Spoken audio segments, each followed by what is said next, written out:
আমি বলি ওগো দাদারা, তোমরা প্রচার করো তোমাদের দেশে, তোমরা বলেছো আমাদের দেশে সংখ্যালঘু নির্যাতন হচ্ছে। আমি বলেছি আল্লাহর কসম করে বলি সংখ্যালঘু নির্যাতন হচ্ছে না, বরং আমাদের দেশে এই বাংলাদেশে সংখ্যাগরিষ্ঠ নির্যাতন হচ্ছে, যার বিরুদ্ধে প্রতিবাদ জানানো দরকার। আমরাই প্রতিবাদ করব, কারণ আমাদের, আমি যদি প্রমাণ দিই, 1 নম্বর ব্যক্তি হলেন পীরে কামেল, পীর ওলি আউলিয়ার পর্যায়ে পৌঁছে গেছে। আমার বঙ্গবন্ধুর পরিবার ইসলাম প্রচারের জন্য বাংলাদেশে এসেছিলেন, ইসলাম প্রচার করতে এসেছিলেন। সেই পরিবারের সন্তান জননেত্রী শেখ হাসিনা, দেখেন কত বড় আল্লাহওয়ালা। সকালবেলা উঠে আগে যায় নামাজ খোঁজে, তারপরে ফজরের নামাজ আদায় করে, তারপরে কোরআন তেলাওয়াত করে, এরপরে দিনের শুরু করে। আর আমরা তার হেলিকপ্টারে করে দাদার কাছে পাঠালাম। সে সংখ্যালঘু না সংখ্যাগরিষ্ঠ? কথা কয় না, কি গরিষ্ঠ? সংখ্যাগরিষ্ঠ। 2 নম্বর আউলিয়া পীরে কামেল হযরত শামীম ওসমান হাফিজাহুল্লাহ। দেখেন কত রাকাত, 80 রাকাত 90 রাকাত তাহাজ্জুদের নামাজ না পড়ে ঘুমাতে যায় না। কত বড় পরহেজগার আল্লাহ, এত বড় তাহাজ্জুদ গুজারি। আমি গোটা মাসেও তো 80 রাকাত 90 রাকাত দূরের কথা, 8-10 রাকাত তো তাহাজ্জুদ পড়া হয় না। ওয়াজ করে গাড়ি চালাই, বাড়ি জাতি জাতি তো ফজর হয়ে যায়, এর মধ্যে তাহাজ্জুদ পড়ব কখন? আর আমার শামীম ওসমান কত বড় আল্লাহওয়ালা, 80 রাকাত 90 রাকাত তাহাজ্জুদ পড়ে। এই পীর সাহেবকে পর্যন্ত আমরা বুরকা পরায়ে বিদায় করলাম। তাহলে 2 নম্বর আউলিয়া, সেও সংখ্যাগরিষ্ঠ না সংখ্যালঘু? সংখ্যাগরিষ্ঠ। 3 নম্বর আউলিয়া হযরত সালমান এফ রহমান হাফিজাহুল্লাহ। দেখেন দরবেশ বাবা বলে অনেকেই তার মুজিজা দেখেছিল বাংলাদেশে যারা শেয়ার ব্যবসা করে, কত সুন্দর করে শেয়ার কেলেঙ্কারি করলো, মুজিজা দেখায়। আমার মুসা আলাইহিস সালাম নদীর মধ্যে রাস্তা বানায় দেখাই দিল, ইব্রাহিম আলাইহিস সালাম আগুনের মধ্যে ফুল বাগান বানালো, আর আমার মুসা আলাইহিস সালাম পুড়ে গেল তুর পাহাড়। তুর পাহাড় পুড়ে গেল, কিন্তু মুসা পড়লো না। আমার নূহ নবী কিস্তি বানালো, আর আমার ইউসুফ আলাইহিস সালাম কূপের মধ্যে পড়ে গেল, সেখান থেকে মুক্তি পাইলো। তারপরে এমনি ভাবে এক এক নবীর মুজিজা এক এক রকম ছিল। মুসা আলাইহিস সালাম লাঠি ছেড়ে দিলে লাঠি সাপ হয়ে যেত, হাতের মধ্যে ঢুকাইলে আগুন জ্বলতো। আর আমার দরবেশ বাবা শেয়ার বাজারে গেল, আর শেয়ার বাজার অমনি লুটপাট হয়ে গেল। সবাই জোরে জোরে বলেন সুবহানাল্লাহ। এই সুবহানাল্লাহ কুল্লু খারাপ, নাউযুবিল্লাহ। এই দরবেশ বাবা এত বড় আউলিয়া যে শেয়ার বাজার কেলেঙ্কারি করে দিল মুজিজা দেখায়, আর আমরা তার তাড়ালাম। এমনকি নূহ নবীর কিস্তিটি চড়ার পরে বাড়ি পর্যন্ত রাখলাম না। সে সংখ্যালঘু না সংখ্যাগরিষ্ঠ?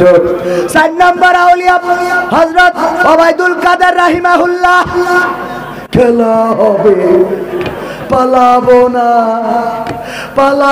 না, প্রয়োজন হলে ফখরুলের বাসায় গিয়ে উঠবো। এই আল্লাহর ওলি গৌর গোবিন্দের মতো কোথায় হারাই গেল? বললো পালাবো না। সেই আল্লাহর ওলিও চলে গেল কোথায়? এখনো দেখা মিলল না।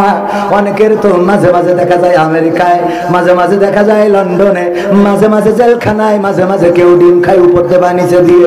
কিন্তু ভাইয়েরা আমার, এই আল্লাহর ওলির এখনো পাইলাম না। এই লোক সংখ্যাগরিষ্ঠ না সংখ্যালঘু? সংখ্যাগরিষ্ঠ। 5 নম্বর আউলিয়া বুঝতে পারল এই দুনিয়ার জীবনই না, এত আরামায়েশ কিসের? সুতরাং সব ছেড়ে দিয়ে দাড়ি রাখলো, টুপি মাথায় দিল, আর তারপরে বনবাসে চলে গেল। কলা পাতায় শুয়ে রইল আমার মানিক্কা। ঠিক না বে ঠিক? কলা পাতায় শুয়ে রইল, সেই মানিক্কার বিসি পর্যন্ত খুলে নিয়েছে। এও সংখ্যালঘু না সংখ্যাগরিষ্ঠ? সংখ্যাগরিষ্ঠ। বেশি বলতো নেই, তোকে তো খালি আগা কাটার ভয়, আর এর তো ডাইরেক্ট মেশিনই তো নষ্ট করে দিয়েছে। ঠিক না বেঠে? ও আমার ভাইয়েরা, এই লোকটাও সংখ্যালঘু না সংখ্যাগরিষ্ঠ? সংখ্যাগরিষ্ঠ। সংখ্যাগরিষ্ঠ, তারপরে কত বড় পরহেজগার। দেখেন আল্লাহর মানত না, বামপন্থী দল করে। সেই লোকগুলো একবার সাদা কাফনের কাপড় পরে একবার বা 2-5 বার গিয়েছে মক্কায়, মক্কা মদিনা তাওয়াফ করে এসেছে, রাসূলের রওজায় সালাম দিয়ে এসেছে। এই ইনু মেননেরও আমরা ধরে রাখিছি। আরাফাত, ব্যারিস্টার সুমন সহ কত ডজন, 3 ডজনেরও বেশি আল্লাহর ওলি পলক টলক সহ সব রাখলাম জেলখানায়, ডিম দিলাম। ওগো আমার ভাইয়েরা, এরা একটাও সংখ্যালঘু না, বরং সংখ্যাগরিষ্ঠ। বলেন ঠিক কিনা? সুতরাং নির্যাতিত হচ্ছে সংখ্যাগরিষ্ঠ, আর আমার দাদারা বলে সংখ্যালঘু নির্যাতিত হচ্ছে। আল্লাহর কসম করে বলি, আমার দেশের হিন্দুরা, বৌদ্ধরা, খ্রিস্টানেরা ডিমের মধ্যে কুসুমটা যেমন সংরক্ষিত থাকে, বাংলাদেশে তেমন মুসলমানদের কাছে হিন্দু, বৌদ্ধ, খ্রিস্টান সংরক্ষিত আছে। বলেন ঠিক কিনা? আমার দেশের মুসলমানেরা এবার নির্বাচনের পরে নাই, বরং সরকারের পতনের পরে আমার দেশের কোরআনের হাফেজেরা, আমার দেশের আলেমেরা, আমার দেশের ইসলামী আন্দোলনের নেতা কর্মীরা, আগে আমার মা বলতো মূর্তির দিকে তাকাবা না, মূর্তি পূজার নিকটবর্তী হবা না, ওই দিকে যাবা না।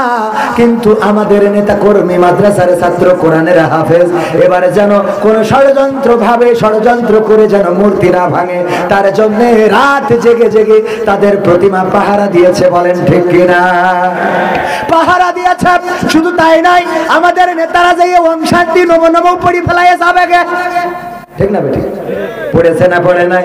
ওখানে যে ওম শান্তি নমো নমো কত কি পড়ে ফেললো, কত উদারতা আমরা দেখালাম, যে ওখানে যে ওম শান্তি নমো নমো পড়ে দিলাম। এরপরেও যখন দাদার দেশে অপপ্রচার হয়, এরা সাংবাদিক না, এরা মূলত অর্থেই হলো সাংবাদিক নামের কুলাঙ্গা, ঠিক না বেঠে? সাদাটারে কালো বানায় আর কালোটারে সাদা বানায়। এই জাতীয় ভারতের প্রেতাত্মা প্রথম আলো এবং স্টার জলসা বাংলাদেশে এখনো আছে। এখনো আমার দাদার দেশের দালালেরা এই জমিনে আছে না নাই? আছে না নাই?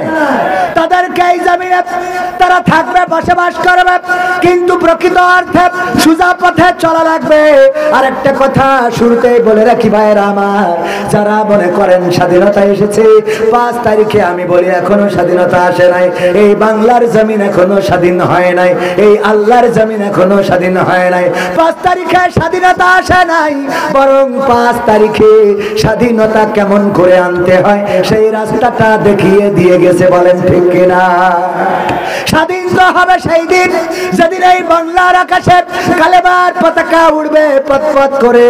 স্বাধীন তো হবে সেই দিন যেদিন বাংলাদেশের সংসদে আল্লাহর কোরআনটা বসানো হবে, আল্লাহর কোরআনের আইন দিয়ে যেদিন এই দেশ পরিচালিত হবে, সেই দিন প্রকৃত অর্থে দেশটা স্বাধীনতা পাবে, ঠিক না বেঠে? এখনো স্বাধীন হয় নাই। স্বাধীনতা কিভাবে আনতে হয় সেই রাস্তা দেখিয়ে গিয়েছে আমার আবু সাইদ, আমার শান্ত, আমার মুগ্ধ, আমার ইয়ামিন। তারা দেখিয়েছে যে রাজপথ ছাড়া যাবে না, বরং বাতিলের সামনে, বুলেটের সামনে, বন্দুকের সামনে, গুলির সামনে বক্ষ পেতে দিতে হবে। জালিমের গুলি আমাদের বক্ষ ছেদ করে পিছন দিয়ে বের হয়ে যেতে পারে, আমাদের রক্ত জমিনে পড়তে পারে, জমিন ভেসে যেতে পারে, সেই রক্তের সাগরে সাঁতার কাটা লাগতে পারে। সাঁতার কেটে কেটে একটি বিপ্লবী কালেমার পতাকা বাংলার জমিনে উড়ানোর রাস্তা দেখিয়ে দিয়ে গেছে। বলেন ঠিক না? আমরা সেই রাস্তা দিয়ে হাঁটতে হবে কোরআনের রাজ কায়েম করার জন্য। কোরআনের সাথে যদি কেউ দ্বন্দ্ব করে, তাদের সাথে আপোষ করা যাবে।